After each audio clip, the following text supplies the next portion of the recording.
Hey guys, welcome back to ISI Tarot, and I'm here to give you a message for today. Before we get started, make sure you hit that like and share button, please and thank you. Alright, so we start off with the Seven of Pentacles with the Eight of Swords.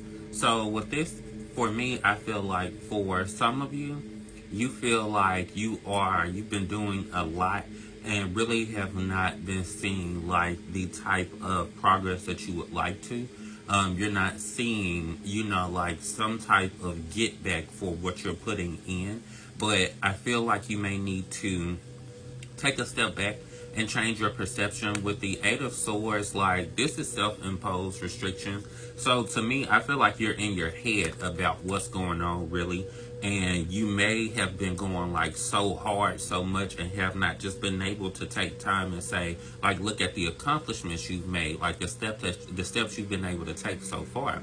Now, for other people, you could be a little bit delusional about what's going on and putting in a lot of work and energy, possibly even money, into a situation that is not like bearing fruit at all. And there is probably this stubbornness to where you feel like, no, I have to keep on. I just know it's going to work. I just know it's going to work. But you have to be realistic. So if it's like, just like her, she needs to be realistic and wake up. Like, she may feel like, in this situation, like, it's people trying to keep me from moving forward one way or another. But again, it's her needing to get out of her head and look around and see she's her own worst enemy. So for those of you who feel like you are not making any progress, take a step back, look at what you've accomplished. For those who are not moving forward but think you're really doing something, you might need to take a step back and reassess. But then we go over, and I say that because we go over to the Five of Swords with the Tower card.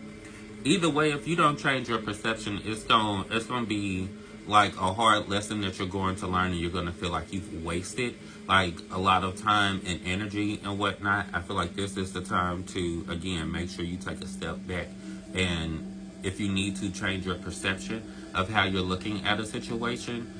Because this could end up like, this could either keep you from fighting an uphill battle or losing battle, or that's just going to be what the situation is. You will be in a situation of where you feel like you are, because like with this guy, he got all the swords and them people walking away, but to me, I feel like they're like, this ain't worth it no more. Because it's just like, what you doing with all those swords? Even if you have to fight an army of people right now, like, even if you have to fight just those two people, you got 4 swords, how you gonna fight with that? Like, so to me, it's like, make it make sense with how you move forward. Either you're gonna make it easy for you and change direction, or you're not. Alright, so now we go over to the Two of Swords with the King of Wands. The Two of Swords, like, she needs to make a decision.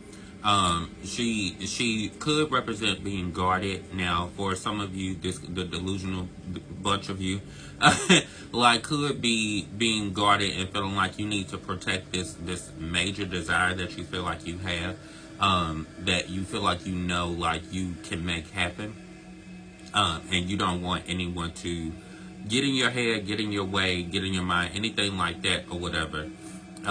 Like you feel very protective of this dream.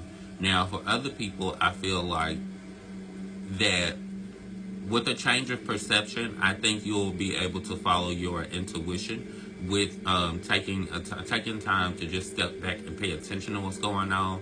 Like, your higher self will guide you in whatever you do. But I definitely feel like with this King of Wands on top of this Two of Swords, I feel like, because the King of Wands, he is protected from risk. There are salamanders on here, and then there is, it looks like lions on here, but like, this is very fiery energy. It's very strong, like boss-like energy. And I feel like what this is saying is you will be in the position, like, once you do what you need to do, it'll line you up to be in that position to where you can really reach that energy of the King of Wands and be successful at what this is that you have going on. Now we go over to our Moonology Oracle card, first quarter moon in Virgo. Assess the situation. Like I said, take a step back, see how far you've come, what you've accomplished, what needs to be done next. Change your perception if you you know, are feeling really, really down about your progress. And utilize your resources. If you know you have someone you can confide in that, you know, can help you out with whatever it is that could come and give you a different, like, perspective on, the situation, I would say do that, because you don't want to mess around and do the wrong thing. And you don't want to do, especially being stubborn or whatever, especially being stubborn about changing your mindset, because a lot of times there is a simple fix about a lot of things, and it starts with our perception, like how we think about the situation. All right, and finally, we end off with our message from the cosmos. You could use some self-care time like now. Schedule it in. Make it happen. This is, at this time of the year, if you're not following the Gregorian calendar, this is the time of the year for you to be like releasing and reflecting and like recharging your batteries and everything like that anyway, to prepare you for the springtime.